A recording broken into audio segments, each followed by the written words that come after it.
Breaking news कानोट reporter Syed अमीर हुसैन नकवी गुज़िरियल ॾींहुं पुरस्रार नमूने गुम ॼाणायल ऐं क़तल जा चोबोल जी ख़बर मीडिया ते नशर थियण खां पोइ औरत बादशाहज़ादी खानोट थाणे ते पहुती।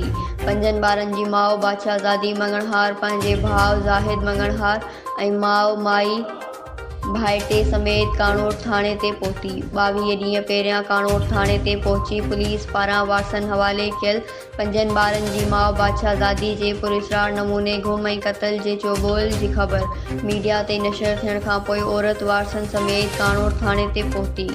औरत जे भाउ ज़ाहिद मंगणहार जो चवणु हुयो त मुंहिंजी भेण घरां नाहे, नाराज़ थी घरां खां निकिरी वई हुई, जेका असांजे रिश्तेदारनि वटि मंज़ूराबाद में तरसियल हुई। बादशाहज़ादी मंगणहार जो चवणु हुयो त मूं ते कंहिं बि क़िस्म जो दबाउ न हुयो। आउं हिन वक़्तु बि पंहिंजे घरां ॻोठ सांद कहिड़ो तकड़नि मां पहुती आहियां। औरत जी माउ माई भाइटे जो चवणु हुयो त बादशाहज़ादी कंहिं बि बाअसर वटि क़ैद थियल न हुई।